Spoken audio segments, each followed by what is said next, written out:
and then look to eventually collapse and recommit into that same sector. And they could do this all day, honestly. But zone's already closing in, and Nate's perfectly Huh. prime. They've been waiting for this moment, and that is going to be go time. Second Nate also pops right in, and just like that, 2 members are down. And now only Sanchez left. He was proning for the longest time. So I wonder if Basebank knows where he's at. I guess he somewhat do know.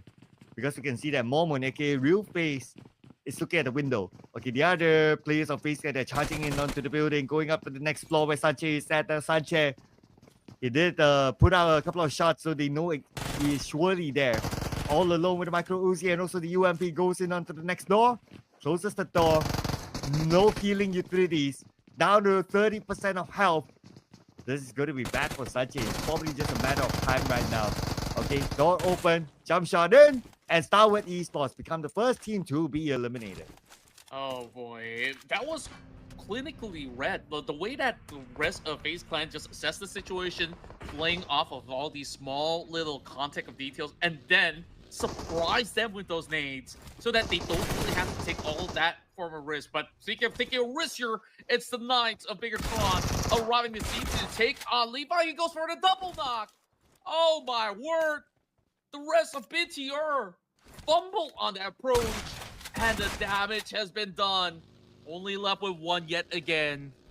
Troubles ahead for BTR. Now with only that sole remaining member, I wonder what could be done here, because it's going to be a long road up ahead in this matchup.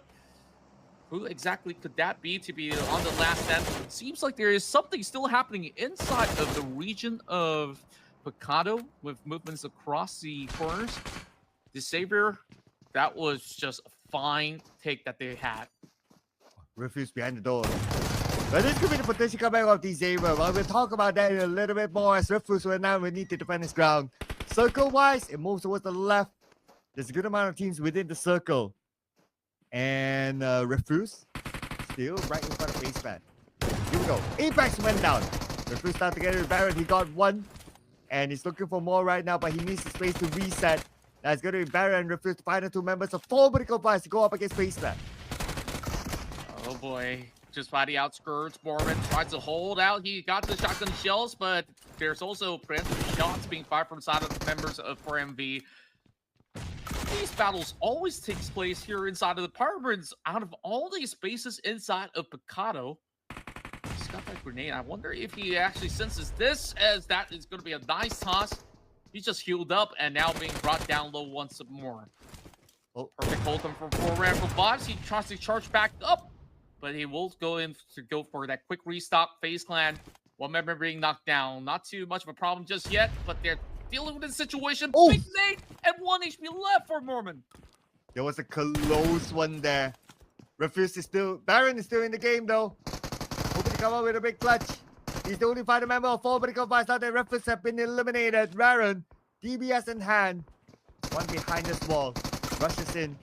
Going from wall to wall, and he loses to UMP and FaZe Clan. Chua, who's going to be holding on to his compound.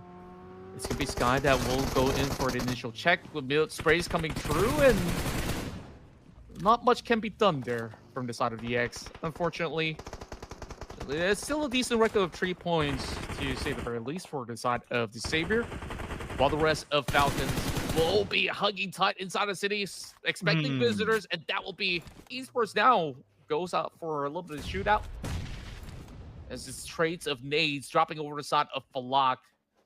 Not going for a full push position yet, but that will be a big one coming into the side of Tony K as they try to deteriorate what's left of the side of Red Devil. Big connection coming in to eventually tack onto Tony K, but he pulls all the way back into safety.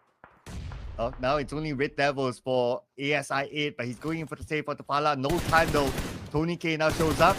Red Devil fires back on Tony K. Tony K takes a lot of damage, but from the other side, Vampire Esports will come in as well. Sleepy actually took down Tony K from behind, doing Red Devils a favor. Oh my, what a connection coming out here where DRS, they know that they do have some slight upper hand over onto this form of skirmish. Red Devil is still squeezing in between.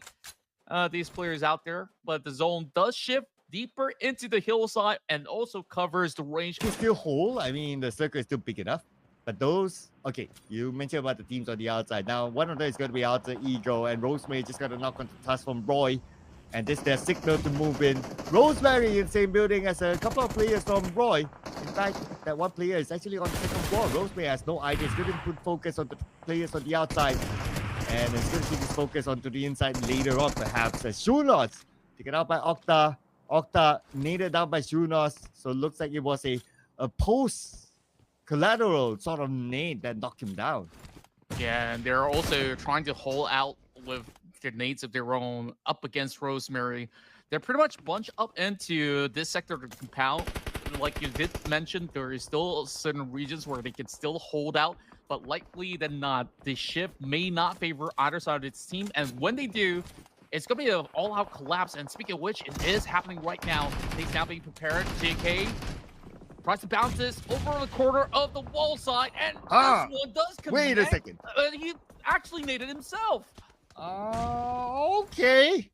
All right. Not the right time to have a blunder, since you not only have like Alter Ego, but also FaceTime coming in. But nevertheless, Juke is there to get with him. Juke, we're going for the revive. He has to do it quickly because Face Clan will say hello.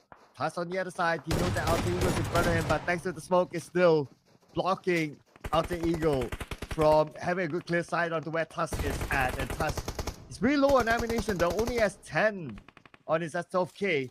Juke takes out 9 noise. Nate's now falling into place up against the rest of Roy Esports. Space Clan, they've won all those battles inside Picado. Now they're definitely in for more. As they finds Tusk, quickly secures it as well. Juke, Port, they're the only members remaining for the side of Roy Esports. While this buys time as well as space for the rest of Alter Ego to try to rep by the edges, but there's not much room left to actually play out. Peeks out and then massive spot out Mormon.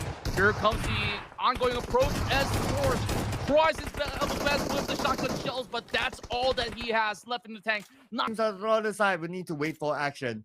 Now we're going to put a lot of focus onto teams on the south, including Alter Ego. And right now, Rosemary is one of the players of Face Clan. He did manage to land one shot onto him, but Killer YT takes down Mormon. And now the presence of DRS Gaming is made known to the two teams. Oh boy, what an angle he's been holding out, catching one up, and it could basically disrupt them in the midst of this fight.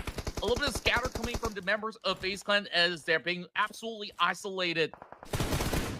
X now might be looking for a push eventually as the rest of FaZe Clan tries to get a little bit of a hole, and they just get wiped out from a distance. DRS on the rampage. Wow, that's 7 elimination points so far for DRS. And they still have a chance to pick up more eliminations now that Alter Ego is still in this area. 3 more left, but Rosemary will not make it easy for them. Rosemary double knockdown back to back onto DRS in MP3. Beautifully executed by Rosemary, defended this ground. And with that, DRS only has Killer YT left. And Killer, with only 10% of health, he does not have any first aids. He only has bandages with the blue behind him. Oh boy. Plenty to do. They definitely had their own opportunities. They've already secured 10 points, but they definitely want to at least make this last into the top 5. Just trying to cut by the corners. I believe eventually he gets spotted out. Alva has been holding on to that site. He knows that he'll be wiggling around the corners of the map, so he's looking to just gatekeep it by the edges there. YT, he's already so low. Give this guy a little bit of break, will you? While we take a look at the rest of Horror Esports. Now getting pushed through. Horror this time defeated as Void Donkey was too hot to handle. Well, now the cross. Yeah, they have to cut across Falcons and look at this Falcon spot 1 now. Then it's going to be the Starman Rosemary taken out by another Starman Top. 2 more left for Alter Ego, and they have yet to cross the road. And we have Top keeping an eye on the Octa on the warehouse on the other side of the road. And this warehouse is not in the circle. But same goes for Top though. But for Top to transition to his teammates is not going to be that difficult as he can navigate through these buildings inside of St. Martin. Just trying to at least get a little bit more spacing to open certain variants, because our RQ has been pretty much like a rock into the compounds where RQ is currently at. as they're slowly closing into the corners. Look at that spacing. I'm thinking that perhaps there is a glimmer of a chance that Alter Ego gets the prone through on the southern side of the fields and slowly play this out while all these other players are being kept busy within the city. Nates are now being lopped from the side of RRQ, trying to see if they can find any potential catch at all. Once RQ sorts out Falcons, this is definitely their game to play out for a chicken dinner. Yeah, I would say yes. But of course, sorting out Falcons is not going to be that easy. It's Falcons that we're talking about. Falcons who want to fight back. One nade lobbed into the building by Action, but nobody's on the ground floor. But at least the advantage that RQ has is the numbers. I'm also wondering what will Alter Ego do. Now they don't have circle still. They're on the other side of the circle. But if they can somehow get to the building on the left to hold on for the stage, it will give them a chance to last maybe 1 or 2 more placements. For enough, overall, everyone's just really hugging tight into their very own compound. Meanwhile, Falcons are breaching really closely. They really want to see if they could just find that one pickup. If they can find any pickups, it is going to be Zeta that is just making it rain up against the rest of Alter Ego, and they also spot a beautiful angle up against RRQ. And we're going to see stage number 9 soon. That's where the circle will close entirely in about 10 more seconds. And the Benko got action. Okay, that's going to be one. Zeta's keeping an eye on the Alpha. Oh, look at the amount of open space. No wonder they can't go towards the right or towards the left, that is, on the minimap. And now we're in stage 9, ladies and gentlemen. Alter Ego will be the first ones to feel the wrath of the final stage blue. A tough path right there. Oh my goodness! The entire Falcons just fallen now to an immense blow dealt by the rest of RRQ. We barely even get to see that. And now with that space cleared up, all they really have to do is focus down these members of Boing Donkey. There is still Alpha in play. It's Razak trying to hold down over onto the corner of the fences. And here comes the nade popping up from Nepeko. Only one member remain from the side of Boing Donkey, as it's going to be a grenade galore over on the fields out here. Nate's here to check over the course of the building. Razak now passes one as well, trying to hold out. And another nade connects. RQ, the Kings of Bombardier. And now, suddenly, it's all down to Alpha itself. Oh, it does look like RRQ's chicken dinner to lose right now, as they will finish on the final member of Alter Ego. RRQ comes up with the chicken dinner, and they are